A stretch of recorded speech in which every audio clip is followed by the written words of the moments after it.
Σεβασμιότατε, σεβαστοί πατέρες, οφείλω καταρχήν να εκφράσω τη χαρά μου και την ευαρέσκειά μου, όπως λέμε τυπικώς, αλλά δεν είναι τυπική έκφραση στην προκειμένη περίπτωση που βρίσκομαι σήμερα εδώ ανάμεσά σας, για πολλούς και διαφόρους λόγους, μεταξύ των οποίων ένας είναι ότι είχα παλιό σύνδεσμο με την Κέρκυρα, αλλά και για ειδικότερους λόγους, όπως ακούσατε και με τον Σεβασμιότατο και με τον πατέρα Γεώργη, μας συνδέουν από χρόνια πολλά δεσμοί και επομένως αισθάνομαι.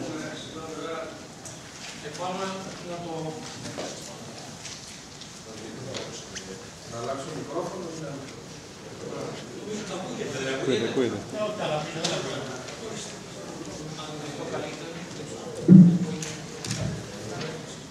Τώρα είναι καλύτερα.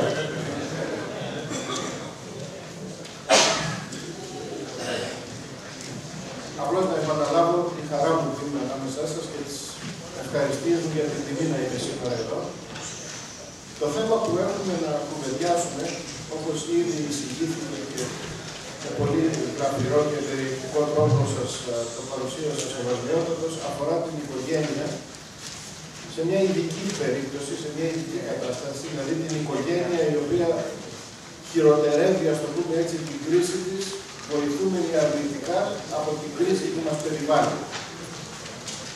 Είναι αγαθή συγκυρία ότι ο επόμενος ομιλητής είναι ο πατέρ Γεώργιος, διότι αυτό θα μου δώσει εμένα την ευκαιρία να σταθώ, ας το πούμε, στην περιγραφή των συνιστοσών του προβλήματος και έτσι εκείνος θα έχει την ευκαιρία να επεκταθεί περαιτέρω στην τοποθέτηση σε πιο εξειδικευμένες ποιηματικές προσεγγίσεις του θέματος και έτσι θα έχουμε μεγαλύτερη ευκαιρία να αποδοθούμε στο θέμα.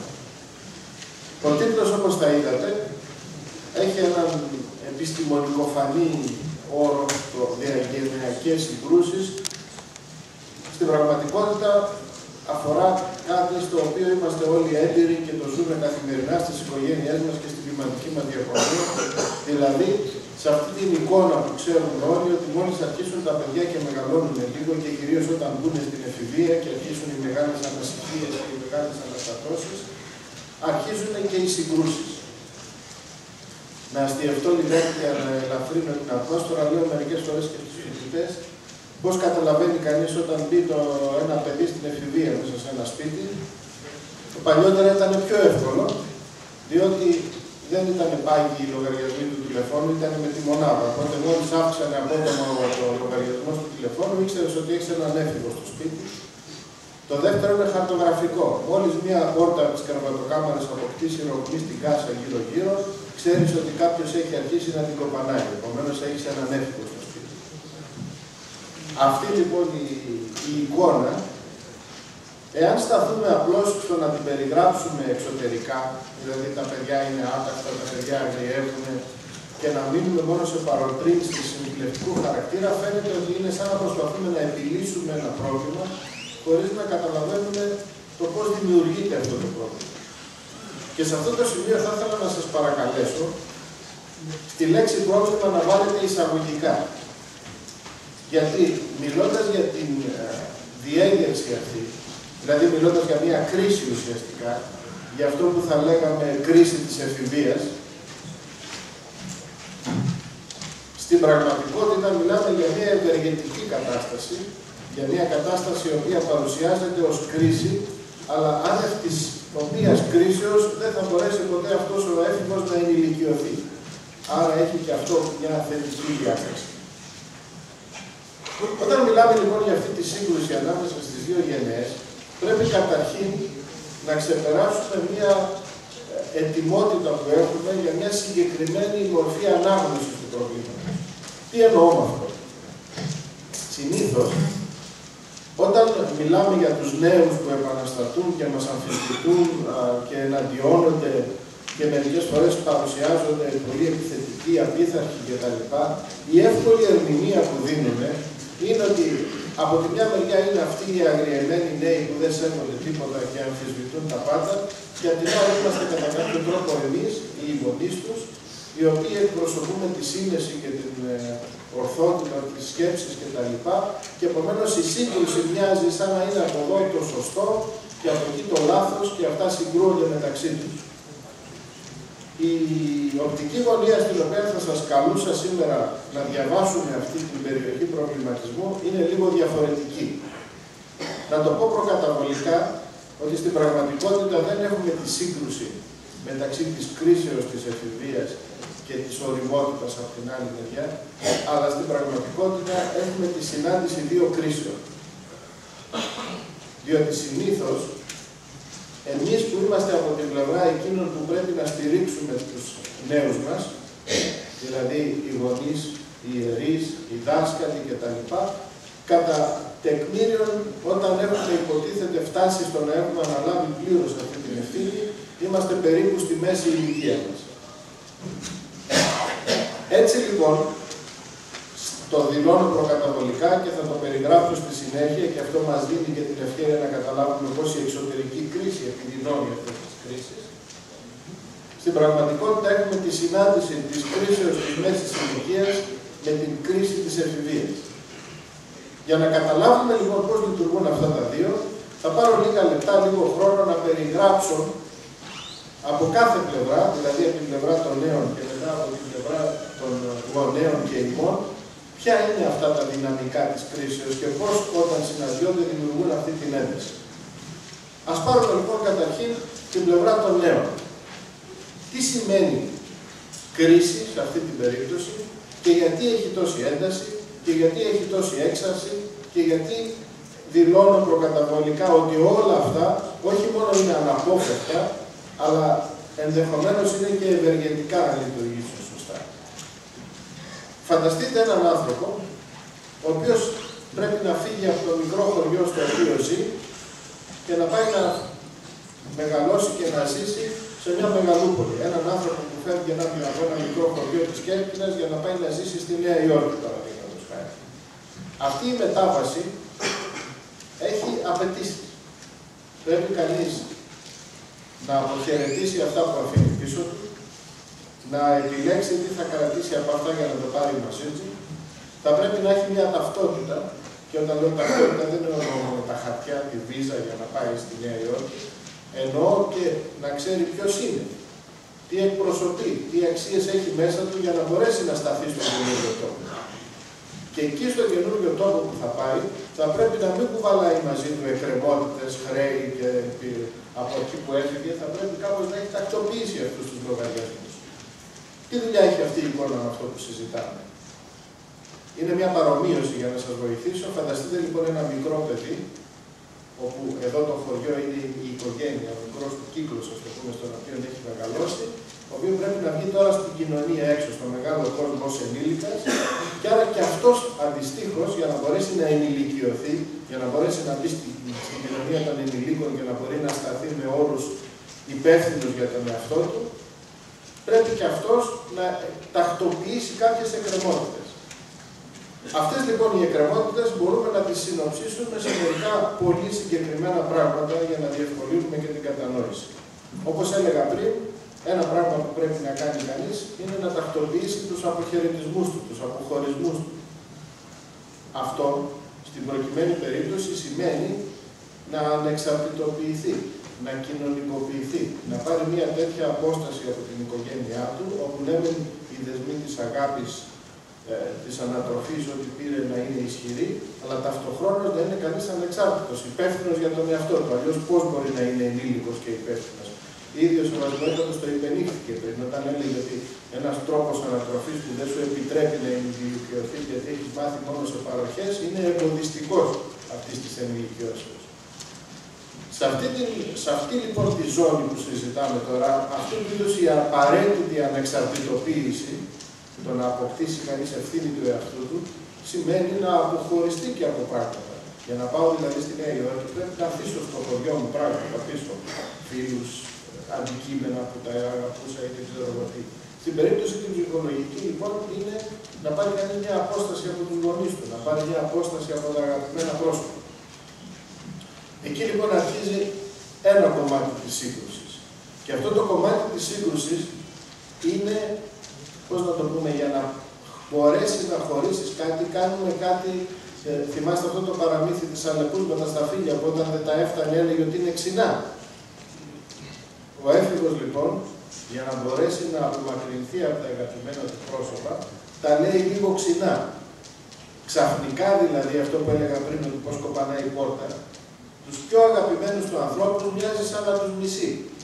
Εκεί που έλεγε κανείς μα έχει αδυναμία στον παπά του και στη μαμά του, εκεί ξαφνικά μιλάει σαν να είναι οι πιο χειρότεροι εχθροί του. Αυτό, εάν εμείς τώρα πάμε από την άλλη μεριά τη δική μας, το πάρουμε της μετρητής, ότι είναι από πρόθεση, ότι αυτό το παιδί είναι ξαφνικά κακό και δεν μας αγαπάει, ερμηνεύουμε λάθος την κρίση. Στην πραγματικότητα, επειδή μας αγαπάει και επειδή υπολογίζει σε εμάς και επειδή έχει ανάγκη για αυτή τη συναισθηματική κατάσταση και ταυτοχρόνως έχει ανάγκη να ξεκολλήσει, λέει είσαστε ξινά στα φύλλα. Πώς γίνεται αυτό? Γίνεται με διάφορους τρόπους. Ο καθένας θα τους έχει ζήσει στον χώρο του με διάφορες περιπτώσεις. Δεν θέλω να σας κουράσω, να πω ένα απλό παράδειγμα. Αστειευόμενος πάλι για να ελαφρύνω την ατμόσφαιρα, είχαμε έναν καθηγητή παλιά στη θεολογική σχολή, εξαιρετικό καθηγητή και καλό άνθρωπο κτλ. Μια φορά ταξιδεύαμε μαζί, έκανα τότε τη διδακτορική μου διατριβή και ταξιδεύαμε μαζί για κάποιο συνέδριο. Στον δρόμο λοιπόν, καθόμως είμαστε μόνοι μας στο αυτοκίνητο, μου λέει να σου εκμυστηρευτώ κάτι, μου λέει, εσύ που ασχολείσαι με τα ψυχολογικά, να σου πω ένα προσωπικό μου πρόβλημα. Και λέω παρακαλώ. Κοίταξε, μου λέει, οι φοιτητές μου με εκτιμούν, οι συνάδελφοί μου με εκτιμούν. Οι φοιτητές που έρχονται ζητάνε τη γνώμη μου, τη βοήθειά μου κτλ. Άρα, για να φτάσω να είμαι καθηγητής στο πανεπιστήμιο, δεν μπορεί να είμαι χαζός. Ας πούμε, κάπως μπορούσα και εγώ να τα κάνω αυτά τα πράγματα. Τώρα, μου φαίνονταν περίεργη η ερώτηση. Λέω δηλαδή, να σου το πω, μου λέει με απλά λόγια. Ενώ οι φοιτητές μου με εκτιμούν, οι συνάδελφοι μου με εκτιμούν, στο πανεπιστήμιο με εκτιμούν, ο γιος μου με θεωρεί χαζό. Λέω, κύριε καθηγητά, πόσο χρονών είναι ο γιος σας? Μου λέει, είναι γύρω στα 16 τώρα. Του λέω, κοιτάξτε, θα υπομείνετε να παραμείνετε χαζός 3-4 χρόνια ακόμα, μετά θα περάσει αυτό. Το αστείο της υποθέσεως είναι, για να το ελαφρύνω, ότι αυτό δεν το παίρνει κανείς της μετρητής. Ένα μεγάλο μέρος αυτής της επιθετικότητας, λοιπόν, από τη μεριά του νέου, είναι περισσότερο για να αντέξει ο ίδιος τη συναισθηματική απομάκρυνση, παρά διότι επισήμως έχει τόση κακία απέναντί μας, εκτός αν υπάρχουν πραγματικές περιπτώσεις κακοποιήσεων και κακών σχέσεων, το οποίο κανείς το λαμβάνει υπόψη. Μια άλλη διαδικασία, όπως έλεγα για αυτό το ταξίδι, είναι να έχει κανείς μια ταυτότητα.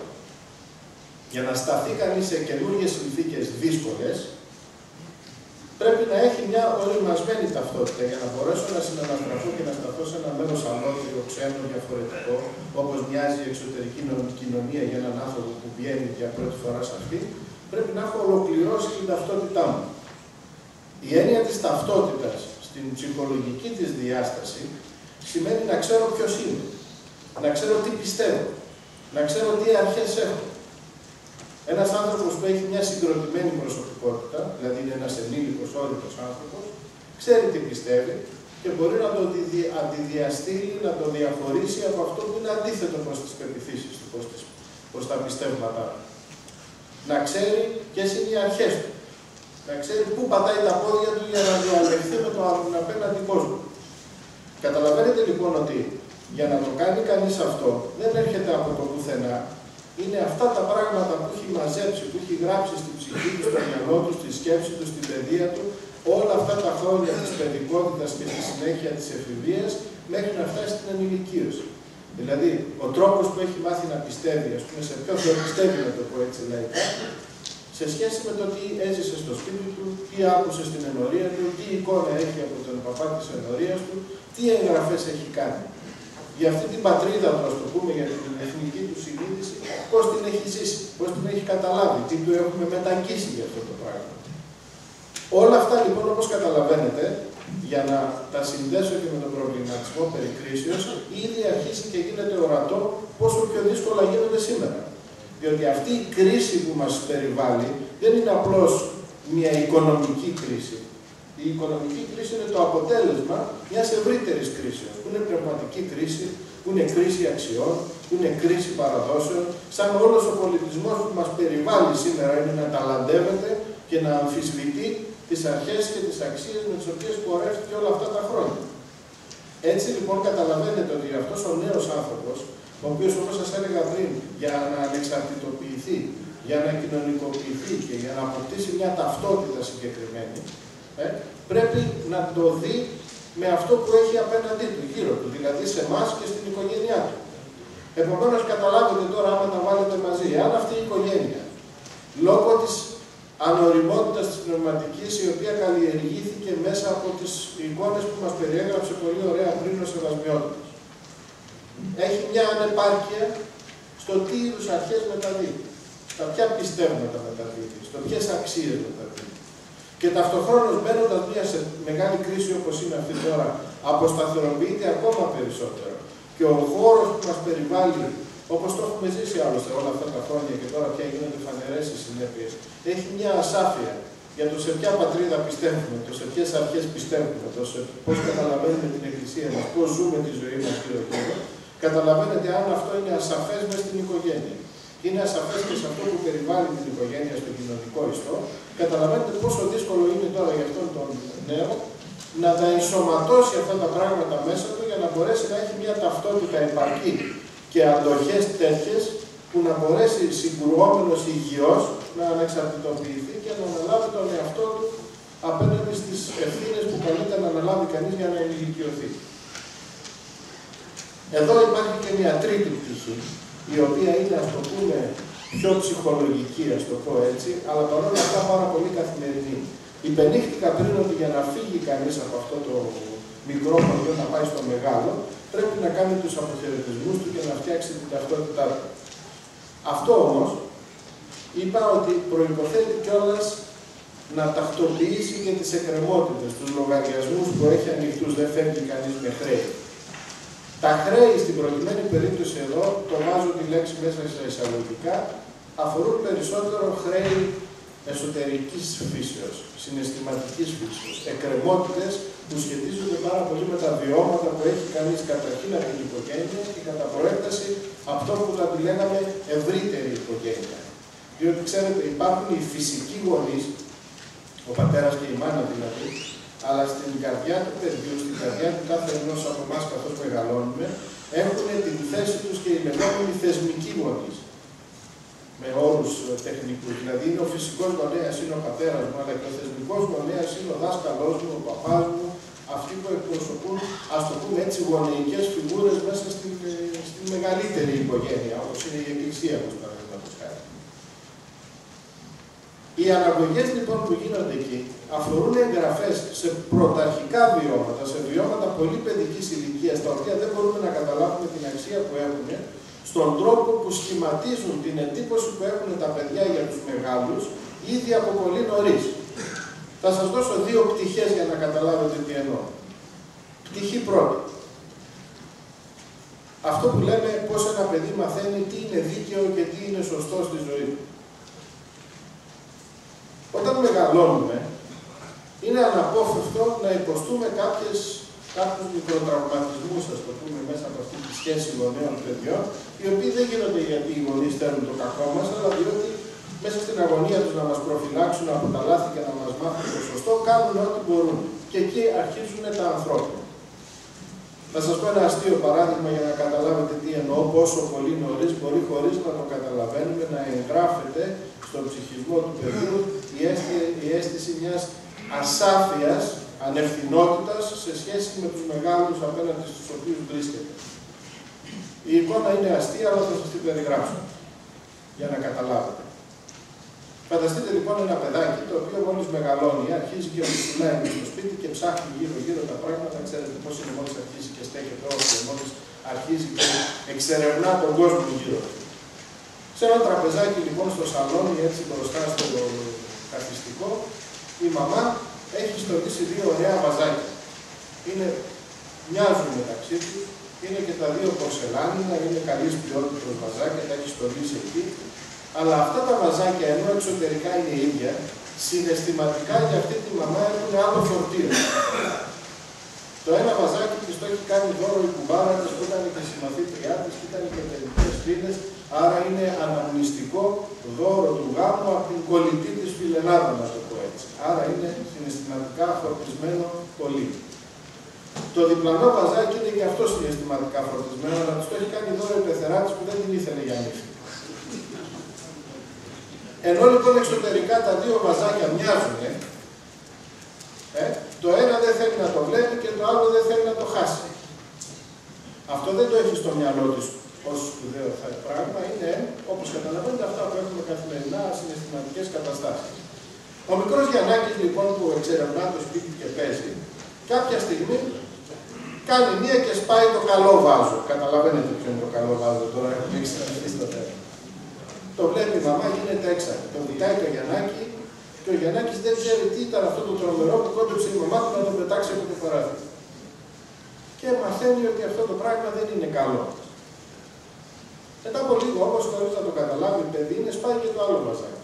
Και ξαφνικά η μαμά ξεκαρδίζεται στα γέλια, σχεδόν τον επενεί, ας το πούμε, διότι όταν θα έρθει η πεθερά και θα της πει τι έγινε το βαζάκι, θα της πει το έσπασε ο Γιαννάκης και ότι θα έχει απαλλαγή από αυτό το ευαίσθητο βάζο, χωρίς να έχει καμία ηθική ευθύνη. Στο επίπεδο των μεγάλων, είναι ωραία που το συζητάμε έτσι. Στο επίπεδο του παιδιού όμως που μεγαλώνει, εισπράττει ένα περίεργο αίσθημα. Δεν ξέρει γιατί τιμωρείται και γιατί δεν τιμωρείται. Γιατί για το ίδιο πράγμα τη μία φορά αδικείται τόσο πολύ και την άλλη φορά επενείται τόσο πολύ. Άρα μέσα του κουβαλάει έναν θυμό για επιθετικές πράξεις που έχει υποστεί, για τις οποίες δεν έχει καταλάβει γιατί είναι για το καλό του, αφού τη μια φορά σε δέρνονται και την άλλη σε επενούν για το ίδιο πράγμα. Όταν περνάει το παιδί στην παιδική ηλικία, με αυτά μπορεί να παίξει. Δηλαδή να ανακουφίσει τη συναισθηματική του εντάσεις μέσα από τα παραμύθια και μέσα από τα παιχνίδια. Πώς γίνεται αυτό, να σας πω παραδείγματα που το ξέρετε όλοι για να καταλάβετε. Στη φαντασία του παιδιού, άμα δείτε στα παραμύθια, σπανίως υπάρχουν μαμάδες, συνήθως υπάρχουν μητριές. Επομένως, μπορείς να τις μισείς όσο θέλεις, γιατί είναι μητριές, δεν είναι κακές. Επομένως, ό,τι εντάσεις έχουν υπάρξει στην παιδική φαντασία σε σχέση με τις προηγούμενους τραυματισμούς, εκεί μπορούν συναισθηματικά να εκδραματιστούν, όπως λέμε, να παιχτούν. Να είναι η κακιά μητριά, η κακιά μάγισσα, ξέρω εγώ, να γίνει κάπως έτσι. Όταν φτάνουμε όμως στην εφηβεία, αυτή η παιδική σκέψη αλλάζει και τα πράγματα αρχίζουν και συγκεκριμενοποιούνται. Επομένως, ο έφηβος, ο νέος άνθρωπος, όσο πιο δύσκολο του είναι να μεταφέρει αυτή την οργή και το θυμό στη φυσική του οικογένεια, στα φυσικά πρόσωπα, παρότι όπως είπαμε πριν, το μεταφέρει και εκεί πολλές φορές, είναι ακόμη πιο εύκολο να τη μεταφέρει πιο έξω. Άρα, οι θεσμικοί γονείς, δηλαδή εμείς, δηλαδή η Εκκλησία, δηλαδή το σχολείο, δηλαδή οι δάσκαλοι, γίνονται ευκολότερος ακόμη στόχος να μεταφέρεται εκεί αυτή η απόρριψη και αυτός ο θυμός. Επομένως, όσο πιο ασαφής, μπερδεμένη για τις αρχές της και τις αξίες της και για το πρόβλημα το οποίο στέκεται απέναντι στο παιδί είναι η πυρηνική οικογένεια, και όσο πιο μπερδεμένη είναι μετά στη συνέχεια η μεγάλη οικογένεια, σε τι αρχές μιλάει αυτό το κράτος απέναντί μας.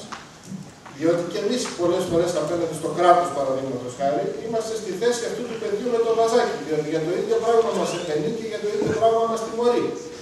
Απ' τη μία μας λέει, αν δεν κλέψετε λίγο την εφορία δεν μπορείτε να ζήσετε, και απ' την άλλη λέει, άμα τολμήσετε, καήκατε. Και δεν ξέρει κανείς. Αυτός ο γονέας τι θέση έχει απέναντί μου. Τη μία μου λέει πάρε δώρο και την άλλη μου λέει φέρω το πίσω. Δεν χρειάζεται να μπω σε λεπτομέρειες, νομίζω τα βιώματα τα έχετε όλοι. Αυτό λοιπόν ταξιδεύει μαζί με την ανατροφή του παιδιού, και όταν μπαίνουμε σε περίοδο κρίσεως τώρα εξωτερικής, που η οικογένεια αποσταθεροποιείται ακόμα περισσότερο, που δηλαδή για το βαζάκι το οποίο έχει και οικονομική αξία μπορεί να γίνει ακόμα πιο έξαλλη η μαμά, διότι για οικονομικούς λόγους τώρα είναι ακόμα πιο ευαίσθητη στις ζημιές. Λέω ένα παράδειγμα, καταλαβαίνετε ότι αυτές οι εντάσεις μπορεί να γίνουν χειρότερες. Και μια άλλη βέβαια ένταση μεγάλη είναι ο τρόπος με τον οποίο λειτουργούν οι συναισθηματικές δεσμεύσεις στα παιδικά χρόνια. Οι αγαπητικές εμπειρίες που έχουμε όλοι μας, και οι σωματικές και οι ψυχολογικές εμπειρίες, τα πρώτα πρόσωπα με τα οποία έχουμε αυτή την εμπειρία είναι οι φυσικοί μας γονείς. Το πρώτο χάδι που ξέρουμε είναι τη μητέρα μας. Η πρώτη σωματική επαφή που ξέρουμε είναι τη μητέρα μας. Αυτό οι άνθρωποι το αναζητούμε στη ζωή μας, το θέλουμε και μετά. Στην παιδική ηλικία αυτό μπορεί να μετακυλιστεί και σε άλλα πρόσωπα, που είναι ο δάσκαλος, ξέρω εγώ κτλ. Στην εφηβεία όμως, επειδή ταυτοχρόνως ξυπνάει και σεξουαλικότητα η οποία εγείρει άλλους φόβους και άλλες αγωνίες, αυτό δημιουργεί και μία αναστάτωση. Δεν δέχεται κανείς τόσο εύκολα με χάρια από τους γονείς, γιατί αυτό δημιουργεί μια ψυχολογική απειλή. Δεν είναι ρεαλιστικό, δεν το λέει το μυαλό, αλλά φανταστείτε το. Το ίδιο εύκολα ένα αγοράκι, ας πούμε, ξέρω εγώ, 5 χρονών θέλει να το χαϊδεύει η μαμά του και το ίδιο ένα αγοράκι 17 χρονών θέλει τη μαμά του να πάει να το κάνει μπάνιο. Καταλαβαίνετε, αυτά όσο και απλά να ακούγονται δημιουργούν αποστάσεις, δημιουργούν εντάσεις, οι οποίες δεν γίνονται από κακή πρόθεση, γίνονται διότι υπάρχει όλη αυτή η ανάγκη της ορίμανσης, όπως το είπα. Όλα αυτά τώρα για να τα συνοψίσουμε, να μην σας ταλαιπωρούμε με λεπτομέρειες, επειδή μοιάζουν από τη μια μεριά μέχρι στιγμής, είμαστε από τη μια μεριά της κρίσης. Από εκείνα τα δυναμικά τα οποία χαρακτηρίζουν την εφηβεία καθώς οριμάζει και μεταφράζονται σε ένταση απέναντί μας. Αυτή η σκληρότητα που παρουσιάζεται θα σας τη δώσω συνοψισμένη τώρα σε μια εικόνα για να δείτε πόσο πρέπει κανείς να δει με ποιον τρόπο απαντάει σε αυτή την ένταση και μετά θα δούμε, μιλώντας για τη δικιά μας κρίση της μέσης ηλικίας, με ποιον τρόπο και γιατί δυσκολευόμαστε να το κάνουμε. Θα ξαναγυρίσω στις εικόνες, γιατί οι εικόνες διευκολύνουν και για παιδαγωγικούς λόγους. Δεν ξέρω πόσοι από εσάς είστε εξοικειωμένοι με την έννοια αυτού που λέγαμε παλιά σαράφης. Ξέρετε τι είναι η σαράφη? Αυτή που ανταλλάσσεται τα διάφορα. Παλιά, και τώρα έχει αρχίσει αυτή η μόδα πάλι. Έχετε δει το αγοράζουν χρυσό, αγοράζουν λίρες κτλ. Τον παλιό καλό καιρό λοιπόν, που δεν ήταν τα μηχανήματα και αυτά εξελιγμένα, αυτοί που αγοράζανε τις χρυσές λίρες, πώς τις δοκιμάζανε, θυμάστε? Τι κάνανε? Τη δαγκώνανε. Σύμφωνοι? Τη λίρα που τη δαγκώνανε την εχθρευόντουσαν ή την αγαπούσαν? Τι θέλανε, ήταν καλό πράγμα η λίρα, έτσι δεν είναι? Γιατί τη δαγκώνανε? Για να δουν αν είναι γνήσια, αν είναι καλή. Συμφωνούμε σε αυτό όλοι? Αν λοιπόν οι γονείς, οι ιερείς ή οι δάσκαλοι είναι οι χρυσές λίρες για τα παιδιά, δηλαδή είναι το πολύτιμο πράγμα που κληρονομούν, όταν αρχίζουν στην εφηβεία και ανησυχούν, είναι γνήσιο, είναι αυθεντικό, είναι τόσο καλό όσο χρειάζεται να το πιστέψω για να στηρίξω τη ζωή μου επάνω του, τότε το δαγκώνουμε. Ο λόγος λοιπόν για τον οποίο σε αυτή την κρίση, τη διαγενειακή, τη συγκρουσιακή, αισθανόμαστε πολλές φορές ότι μας δαγκώνουν οι νέοι, δεν είναι διότι κατά βάθος θέλουν να πεθάνουμε, να μας σκοτώσουν, αλλά διότι είναι σαν να μας λένε τόσα χρόνια μας λέτε ότι ό,τι πολυτιμότερο υπάρχει στη ζωή, εσείς το αντιπροσωπεύετε, διότι από εσάς μαθαίνουμε τι είναι τα πολύτιμα. Εσάς μας λέτε ότι τι είναι το ωραίο, το μεγάλο και το αληθινό, τι είναι αυτό για το οποίο αξίζει να χάσει κανείς και τη ζωή του, τι αρχές πρέπει να έχει για να είναι πιστός, καλός κτλ. Εσείς μας τα είπατε όλα αυτά. Αυτές είναι οι αξίες που μας δώσατε, για να τις δαγκώσουμε λίγο τώρα να δούμε είναι αληθινές ή είναι κάλπικες. Αυτό λοιπόν είναι η μια πλευρά που έλεγα ότι είναι η μία κρίση που δημιουργεί ένταση και βεβαίως σας υπενθυμίζω ότι σε μία περίοδο κρίσεως όπως η σημερινή, όπου δοκιμάζονται γενικότερα οι αρχές, οι αξίες, τα πιστεύματα, οι παραδόσεις, τα πάντα, είναι ακόμα μεγαλύτερη η αγωνία των παιδιών. Αν όντως αξίζει να συνεχίσουν να αγωνίζονται για αυτά, ή είναι μια απάτη από την οποία πρέπει να απαλλαγούν και όχι γιατί θέλουν να το αμφισβητήσουν, αλλά πρώτα απ' όλα γιατί το έχουν ανάγκη, αλλά πρέπει να είναι σίγουροι, γιατί τώρα πια θα βάλουν όλη τους τη ζωή τους πάνω σε αυτό, γιατί θα το πάρουν πάνω τους. Ο ενήλικος έχει ο ίδιος την ευθύνη αυτό το πράγμα. Πάμε λοιπόν στην άλλη μεριά τώρα. Και γιατί αυτό είναι τόσο δύσκολο για μας, και γιατί, όπως είπα, είναι η συνάντηση δύο κρίσεων. Διότι όπως ο έφηβος για να περάσει από την παιδικότητα στην ενηλικίωση, έτσι και ο ενήλικος για να περάσει στην ωριμότητα και να αντέξει αυτό που έρχεται μετά, που είναι η τρίτη ηλικία, το γύρας κτλ., πρέπει επίσης να ξεκαθαρίσει μέσα του τα πράγματα που έχει κατασταλάξει μέχρι τώρα. Στο Ευαγγέλιο έχουμε ένα πολύ καλό παράδειγμα για αυτή την περίπτωση, αυτό που λέμε κρίση της μέσης ηλικίας. Σας υπενθυμίζω αυτή την εικόνα του Νικοδήμου, του μυστικού μαθητού που πηγαίνει νύχτα να συζητήσει με τον Χριστό.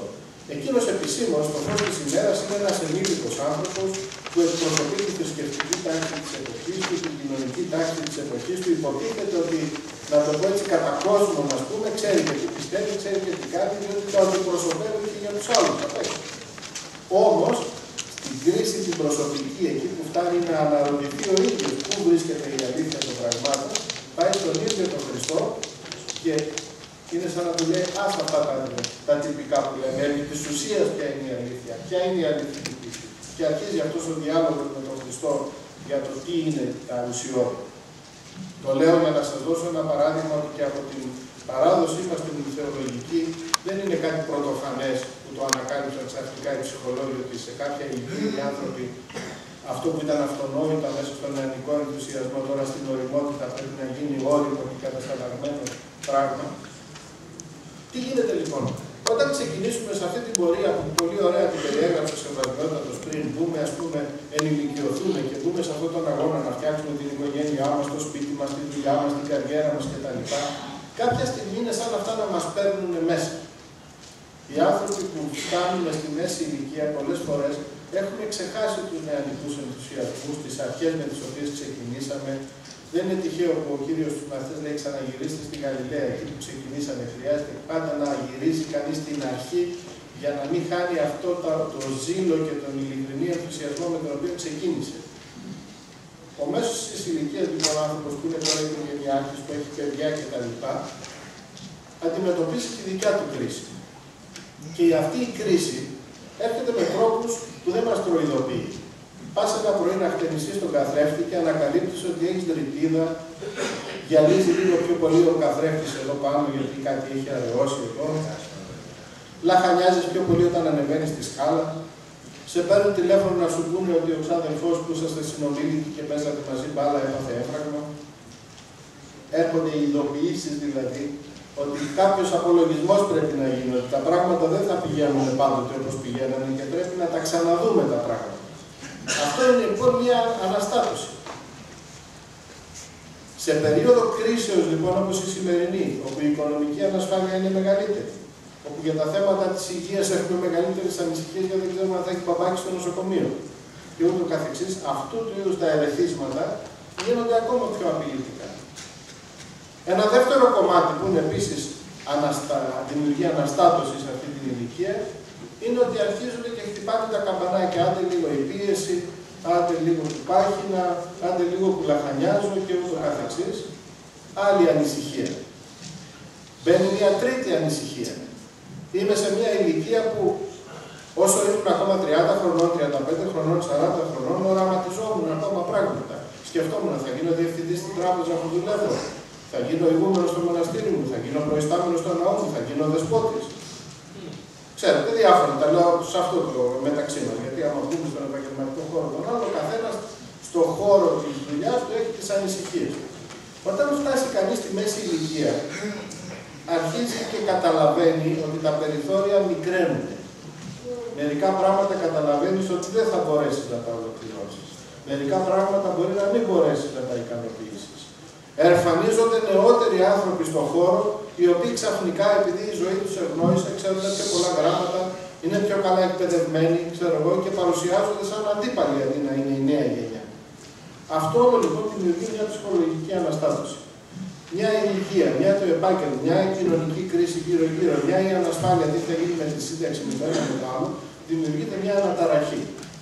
Άρα εγώ, ενώ ως φορέας ασφάλειας, δηλαδή θα πρέπει να είναι η εικόνα προς τους νέους ότι εγώ ξέρω τι κάνω, ξέρω τι θέλω, έχω όριμη στάση απέναντι στη ζωή, κουβαλάω τη δικιά μου ανασφάλεια. Και όταν ο έφηβος έρχεται να με δαγκώσει, γιατί ο έφηβος έχει αυτό το πράγμα, θέλει να με δαγκώσει, αλλά να είναι σίγουρος ότι αντέχω τον δάγκωμα, διότι δεν θέλει να με καταστρέψει, να είναι σίγουρος ότι αξίζω θέλει. Όταν εγώ λοιπόν δεν το αντέχω αυτό το δάγκωμα, γιατί περνάω τη δικιά μου κρίση, καταλαβαίνετε ότι και το δάγκωμα γίνεται οδυνηρότερο και εγώ δεν το αντέχω και επιτίθεμαι στον έφηβο, διότι δεν το εισπράττω ως ερώτηση για την ασφάλειά του, αλλά ως απειλή για μένα. Και έτσι επιτείνεται αυτή η σύγκρουση. Και έτσι, ενώ αυτό το δάγκωμα και αυτή η εξωτερική κρίση με όρους πνευματικούς θα μπορούσε να είναι κριτήριο αφύπνισης, όπως τον Νικόδημο που έλεγα πριν, να ξαναδεί κανείς τώρα πού βρίσκεται και τι μπορεί να κάνει, πολλές φορές μετατρέπεται σε απειλή που αυξάνει την ανασφάλεια και αυξάνει τη σύγκρουση. Και τι κάνουμε σε αυτές τις περιπτώσεις? Αρχίζουμε και κραυγάζουμε, καταδικάζουμε τους νέους, τους λέμε γιατί τα κάνουμε όλα στραβά, ξέρω εγώ, και επομένως τους πρόχνουμε ακόμα πιο μακριά. Και εμείς οι ίδιοι προσπαθούμε να πιαστούμε από τα μαλλιά μας πολλές φορές, όχι αναγνωρίζοντας ότι όλα αυτά μπορεί να είναι φρούτα και χρειάζεται κάπου αλλού να πατήσουμε τα πόδια μας, αλλά προσπαθώντας να τα κάνουμε ακόμα πιο πολύ αυτά. Και απομακρυνόμαστε ακόμα πιο πολύ από το σπίτι μας, πιο πολύ από το να κάνουμε πιο πολλά πράγματα στη δουλειά μας, να κερδίσουμε από εκεί κάτι. Με αποτέλεσμα, φτάνουμε πολλές φορές όταν πλησιάζει η σύνταξη, ούτε τους στόχους τους επαγγελματικούς να έχουμε ικανοποιήσει και τότε να συνειδητοποιούμε ότι ούτε τα παιδιά μας τα χαρήκαμε, ούτε το σύντροφό μας το χαρήκαμε, ούτε τη ζωή μας τη χαρήκαμε, γιατί κοιτάζαμε αλλού. Και βέβαια, την ίδια μας την πνευματικότητα δεν τη χαρήκαμε, γιατί κοιτάζαμε αλλού. Γιατί αυτό είναι που θρέφει όλα τα υπόλοιπα. Με αυτή την έννοια λοιπόν, για να συνοψίσω κάπως τα πράγματα, έχουμε τη συνάντηση μιας κρίσης που είναι η κρίση του εφήβου, η οποία όμως είναι κρίση προς την κατεύθυνση της υγείας. Είναι μια κρίση που ανακατεύει τα πράγματα για να, όπως αυτό που λέει ο Άγιος Ιωάννης της Κλίμακος, έχει μια ωραία εικόνα που λέει ότι αν δεν φουρτουνιάσει η θάλασσα για να πετάξει έξω ό,τι μοιάζει κατακαθισμένο και την κάνει θολή, δεν θα καθαρίσει. Πρέπει πρώτα να φουρτουνιάσει, να κάνει όλη αυτή την αναταραχή και όταν περάσει η φουρτούνα και πετάξει έξω τα φύκια και τη λάσπη, μόλις καταλαγιάσει μετά είναι διάφανα τα νερά. Αυτό το πράγμα οι έφηβοι ζητάνε να μπορέσουν να κάνουν και ο Άγιος Ιωάννης ο Χρυσόστομος μάλιστα έχει μια πολύ ωραία εικόνα για αυτό το πράγμα που λέει ότι μην νομίζετε ότι για να βγουν τα παιδιά στον κόσμο πρέπει να αλλάξετε τον κόσμο. Γιατί ο κόσμος είναι σαν τη θάλασσα. Η θάλασσα θα έχει πάντα φουρτούνες. Δεν μπορείτε να κάνετε τη θάλασσα να μην έχει φουρτούνες, αλλά μπορείτε να κάνετε το καράβι να είναι γερό, να αντέχει τις φουρτούνες. Η οδηγία σε αυτή την περίπτωση λοιπόν πέφτει το βάρος προς τα εμάς, προς το πώς διαχειριζόμαστε το θέμα της οικογένειας και το θέμα της πνευματικής ευθύνης, είναι δύο σημεία. Το πρώτο είναι πώς πλάθουμε γερό σκαρί για να αντέξει στις φουρτούνες. Και το δεύτερο είναι πώς είμαστε βέβαιοι ότι εξακολουθούμε να είμαστε εκείνο το λιμάνι στο οποίο αν κάποια ζημιά γίνει, αν κάτι δεν πάει καλά με αυτό το καράβι, να μπορεί να ξαναγυρίσει σε ένα απάνεμο μέρος. Γιατί εδώ έχουμε δύο προβλήματα στη σχέση μας αυτή τη διαγενειακή σύγκρουση. Πρώτα γινόμαστε εμείς επιθετικοί για να αντιμετωπίσουμε την επιθετικότητα και εάν τα πράγματα πάνε στραβά και το παιδί δεν τα πάει καλά, δεν το δεχόμαστε και πίσω μετά. Είμαστε απογοητευμένοι, είμαστε πικραμένοι και αυτή η πικρία μετατρέπεται σε οργή και σε απόλυση. Επομένως έχουμε δύο σκέλη. Το ένα σκέλος είναι πώς θα δουλέψουμε και φαντάζομαι αυτά μπορεί να μας τα πει ο πατήρ Γιώργος μετά στη συνέχεια. Προπαρασκευαστικά σε όλη την πορεία, πώς κλιματικά ετοιμάζουμε το έδαφος για να αντιμετωπιστούν όλα αυτά τα πράγματα, αλλά και πώς αφήνουμε ανοιχτό το χώρο για τη δυνατότητα μερικές φορές να γυρίσει κανείς και για επισκευές. Ας το πω έτσι απλοϊκά. Όλα αυτά που είπαμε έχουν μια δυναμική κρίση, δηλαδή σχετίζονται με μια κρίση καταρχήν ούτως ή άλλως, ακόμα και σε περίοδο ευμάρειας και σε περίοδο καλών συνθηκών κτλ. Δηλαδή, για να ανεξαρτητοποιηθεί ο έφηβος, για να κοινωνικοποιηθεί, για να καθαρίσει τις εκκρεμότητες που έχει τις συναισθηματικές από την παιδική ηλικία, μπαίνει σε όλη αυτή την αντάρα. Το μετατρέπει σε ιδεολογικό, κάνει επιθέσεις, ξέρω εγώ κτλ. Και στην καλύτερη περίοδο και όταν είναι όλα ειρηνικά και όμορφα, αυτά μπορούν να συμβούν. Και από τη μεριά τη δική μας, ακόμα και όταν όλα πηγαίνουν πολύ καλά και είναι πολύ ασφαλή, επίσης θα συμβούν, διότι όσο και καλή να είναι η ζωή μας, αν πρόκειται να κάνω υπέρταση, θα μην κάνω την υπέρταση. Δηλαδή τα θέματα της υγείας θα έρθουν κάποια στιγμή. Τι επιπλέον έχουμε τώρα, σήμερα, που πρέπει να το δούμε? Ένα επιπλέον λοιπόν που έχουμε, όπως το είπα από την αρχή και το τονίζω ξανά γιατί πρέπει να το λάβουμε υπόψη μας, είναι η σύγχυση των ιδεών, των αξιών, των αρχών που έχουμε γύρω μας. Αυτό λοιπόν χτυπάει για μας, για την Εκκλησία, ένα καμπανάκι που θέτει πρώτα απ' όλα σαν σοβαρό ζητούμενο την ανάγκη να ξαναπροσδιορίσουμε την αυτοσυνειδησία μας, να ξανακαταλάβουμε ποιοι είμαστε. Τι κάνουμε ως Εκκλησία, ποια είναι το νόημα της παρουσίας μας στη ζωή των ανθρώπων? Αυτό θα μου πείτε, δεν το ξέραμε. Δεν είναι ότι δεν το ξέρουμε. Μέσα στην πορεία του χρόνου πορευόμαστε με τις αρχές και τις παραδόσεις και τις αξίες που κληρονομήσαμε. Αλλά όταν είσαι σε ήρεμη κατάσταση, δηλαδή όταν τα πράγματα πηγαίνουν καλά και ο περίγυρος είναι ήρεμος, πηγαίνεις με τον αυτόματο πιλότο που λέμε. Δηλαδή τα πράγματα γίνονται όπως γινόντουσαν, δεν προβληματίζεται κανείς, χρειάζεται κάτι άλλο, κάτι έχει αλλάξει, πάμε όπως πάμε. Όταν μπαίνουμε όμως σε περίοδους κρίσεως όπως είναι η σημερινή, τότε τίθενται ερωτήματα ότι αυτό πρέπει να ξεκαθαριστεί. Δεν είναι πια τα πράγματα τόσο αυτονόητα όσο μοιάζανε πριν. Πρέπει να τα ξαναδούμε, πρέπει να ξανακατηγορηθούμε. Δεν θέλω να γίνω έτσι τολμηρός με την έννοια ότι λέω πράγματα πρωτοφανή, αλλά φανταστείτε τον 4ο αιώνα που εδραιώνεται ο χριστιανισμός πια, που τελειώνουν οι διωγμοί μετά τον 3ο αιώνα και μπαίνουμε στον 4ο αιώνα και τελειώνουν οι διωγμοί και τελειώνουν όλα αυτά τα πράγματα και ο χριστιανισμός θεμελιώνεται. Πώς θεμελιώνεται και μετατρέπει την οικουμένη σε χριστιανική οικουμένη? Δύο βασικά πράγματα είναι. Το ένα είναι, και αυτό είναι χαρακτηριστικό, ότι είναι η περίοδος που έχουμε και τις μεγάλες αναταραχές με τις αιρέσεις και με όλα αυτά, είναι ότι η Εκκλησία πρέπει να έχει ξεκάθαρη ταυτότητα για το τι πιστεύει, για το τι διδάσκει, για το πώς λειτουργεί. Σήμερα λοιπόν ο κόσμος είναι ξανά σε μια τέτοια αναταραχή. Τα παιδιά μας γύρω μας και ο κοινωνικό μας περίγυρος είναι σε σύγχυση. Δεν ξέρουμε πια τι πιστεύει ο καθένας και πώς το πιστεύει και πώς το κατανοεί. Και το μεγάλο πρόβλημα σήμερα δεν είναι ότι έχουμε να αντιπαλέψουμε με τις μεγάλες αιρέσεις του παρελθόντος με τις οποίες ξεκαθαρίστηκαν τα πράγματα, αλλά με ένα είδος νέων αιρέσεων που αναδύονται, οι οποίες δεν είναι η επανάληψη των παλαιών, είναι καινούργια πράγματα. Είναι ο τρόπος που σκέφτεται ο πολιτισμός γύρω μας. Είναι αυτά που ακούνε τα παιδιά στο σχολείο. Είναι αυτά που πλασάρονται από τις τηλεοράσεις. Είναι αυτά που διαβάζουν στα βιβλία. Είναι μια άλλη αντίληψη για τον άνθρωπο. Είναι μια άλλη αντίληψη για το τι είναι ο άνθρωπος. Αυτό για την κοινωνία που μας περιβάλλει μοιάζει σαν να είναι αυτονόητο. Και για εμάς ως Εκκλησία είναι ότι είτε δεν ασχολούμεθα σοβαρά να διαδεχτούμε με αυτό, με τον τρόπο των πατέρων, με τον τρόπο που το έκαναν οι πατέρες στην εποχή τους, είτε απλώς το καταδικάζουμε χωρίς κανένα διάλογο, είτε δεν το ακούμε καν. Και επομένως συνεχίζουμε να προσπαθούμε να μιλήσουμε για την αλήθεια της πίστεώς μας προς τους νέους και προς το άνοιγμα προς την οικογένεια, δηλαδή να απευθυνθούμε προς την οικογένεια και προς τους νέους μας, μιλώντας μερικές φορές σχεδόν την ξύλινη γλώσσα που μιλούν και τα κόμματα μόνο που η δική μας είναι θρησκευτική. Εκεί λοιπόν χρειάζεται να δούμε τι κάνουμε με αυτό το πράγμα, πώς αναζωπυρώνουμε αυτό το χάρισμα. Αν είναι κάτι που η Εκκλησία μας χρειάζεται να ξαναβάλει μπροστά σήμερα, είναι αυτό που λέμε προφητική διάσταση της εκκλησιαστικής μας ζωής. Και όταν λέμε προφητική διάσταση, θεολογικά δεν εννοούμε να προβλέψει τα μέλετα, είναι να αναγνωρίσει τα σημεία των καιρών και πού οδηγούν, να τα ονοματίσει και να δώσει απάντηση και λύση εν Θεώ, εν Χριστώ, μέσα από το Πνεύμα, μέσα από το Άγιο Πνεύμα, για το ποια είναι αυτή η πορεία που πρέπει να ακολουθήσουμε. Και αυτό είναι το καθήκον της αφύπνισης των ανθρώπων γύρω μας, οι οποίοι όλο και περισσότερο θα βλέπουν να καταραίουν τα πράγματα γύρω, οι ιδεολογίες, οι κοινωνικές αρχές, τα συστήματα όλο και περισσότερο καταραίουν. Τώρα τα ψηλαφούμε χειροπιαστά. Πριν από μερικά χρόνια μιλούσαμε για την κατάρρευση των ιδεολογικών θεωρητικά.